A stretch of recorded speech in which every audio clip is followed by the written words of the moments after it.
Top 20 Vendor Risk Management Interview Questions and Answers. Vendor risk is one of the most critical areas in today's compliance and cybersecurity landscape. Whether you're preparing for a job interview or enhancing your professional skills, mastering vendor risk management concepts is essential.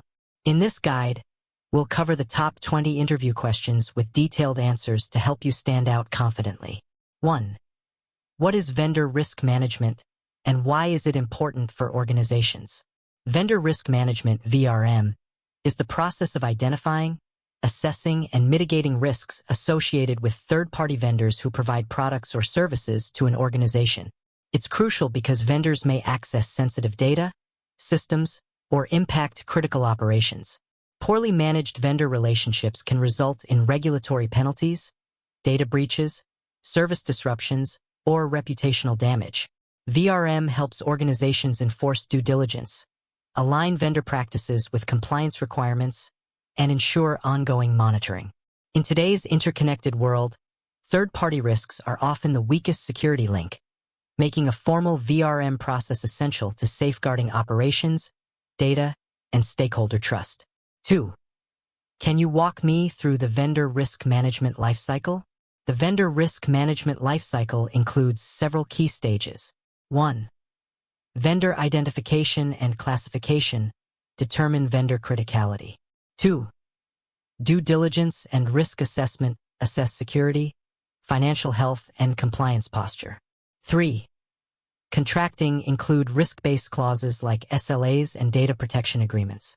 4. Onboarding integrate the vendor into internal systems with access controls. 5. Ongoing monitoring continuously review performance, audits, and regulatory alignment. 6. Issue/breach management respond to incidents with remediation plans. 7. Offboarding revoke access and ensure data return or destruction. A structured lifecycle ensures consistent risk oversight and helps maintain regulatory and security standards across the vendor ecosystem. 3. What are the key types of risks associated with third-party vendors? Third-party vendors expose organizations to several types of risks. Cybersecurity risks, data breaches due to poor security controls. Operational risks, service interruptions impacting business continuity. Compliance risks, violations of regulations like GDPR or HIPAA. Reputational risks, negative publicity from vendor misconduct. Strategic risks, misalignment with business objectives.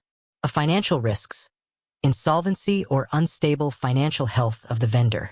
Legal risks, inadequate contracts or litigation issues. Identifying these risks helps organizations implement targeted controls, prioritize high-risk vendors, and reduce the likelihood of adverse outcomes from vendor relationships. 4. How do you differentiate between critical and non-critical vendors? Critical vendors are those whose failure would significantly impact business operations, data security, or regulatory compliance. Criteria include access to sensitive or regulated data, integration with critical systems or infrastructure, direct impact on customer service or revenue streams, regulatory or legal obligations. Non-critical vendors, while still important, have minimal operational or compliance impact. Risk assessments and business impact analyses are used to classify vendors. This classification informs the level of due diligence, frequency of reviews, and contractual safeguards required. Critical vendors typically undergo deeper evaluations and continuous monitoring compared to non-critical ones. 5. What frameworks or standards have you used? For example, NIST, ISO 27001, SIG, SOC reports? In vendor risk management, I've worked with several industry frameworks. A NIST cybersecurity framework for risk identification and mitigation. ISO 27001 to assess vendor security management systems. A shared assessments SIG, standardized information gathering, for consistent vendor questionnaires. SOC 1/SOC 2 reports for auditing operational and data controls. GDPR/HIPAA/SOX for compliance-driven risk assessments. These standards provide structured guidelines to evaluate vendor security and compliance, ensure industry best practices, and demonstrate due diligence to regulators and auditors. 6. What information do you typically collect during vendor due diligence? During vendor due diligence, I collect both qualitative and quantitative data to assess the vendor's risk profile.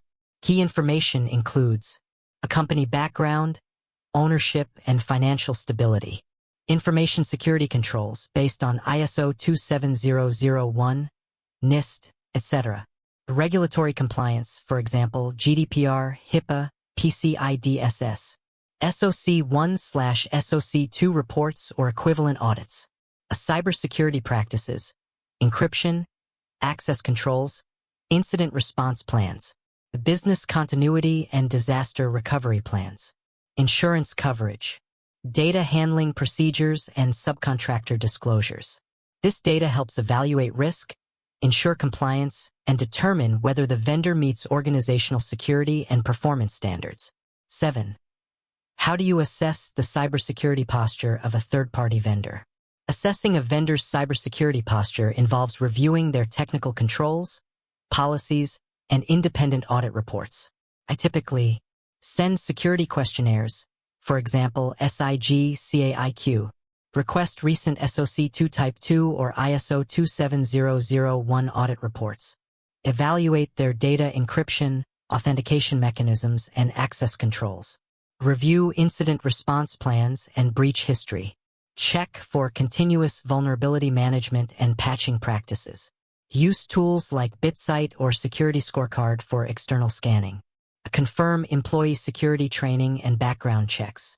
This layered approach ensures that the vendor can sufficiently protect sensitive data and respond effectively to threats. 8.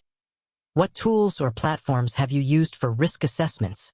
For example, Archer, ServiceNow, RiskRecon? I've used a variety of tools to conduct and manage vendor risk assessments, including RSA Archer for automating vendor intake, risk assessments, and reporting workflows, a ServiceNow VRM to integrate vendor management with broader GRC, governance, risk, and compliance processes, RiskRecon and Security Scorecard for real-time cybersecurity posture monitoring through external data analysis, a OneTrust to streamline privacy, compliance, and due diligence across vendors. These platforms enhance visibility, enforce standardized assessments, automate workflows, and help manage a large portfolio of vendors efficiently. 9. How do you handle vendors who are unwilling or unable to complete a security questionnaire?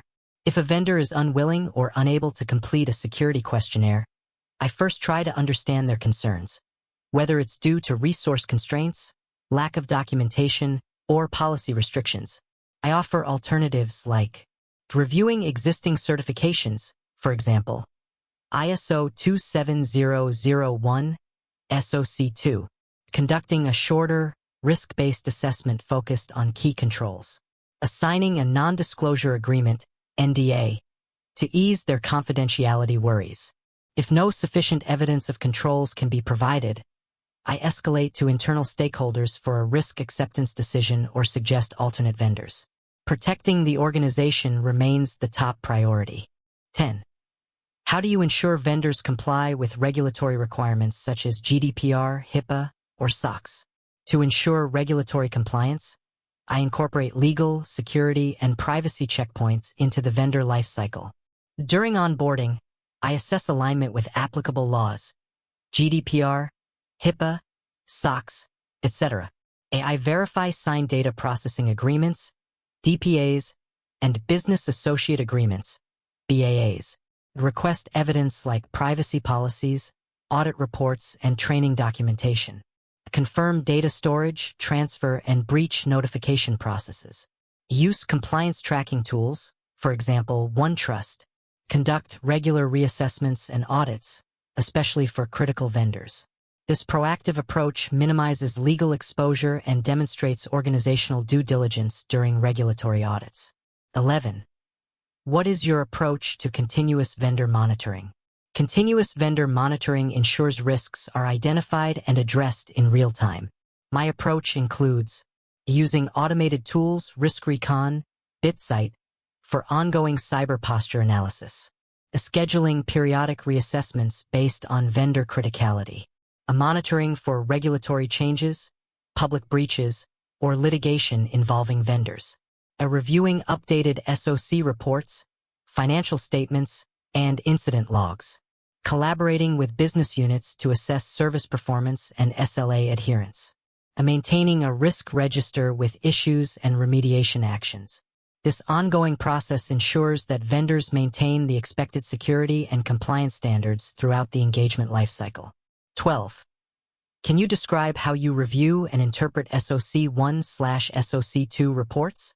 When reviewing SOC1 or SOC2 reports, I focus on Type 2 reports, covering operational effectiveness over time, over Type 1. The scope of the audit and relevant trust services criteria, for example, security, availability, any exceptions or control failures listed in the testing section. A complementary user entity controls, QX, actions we must take for the controls to be effective.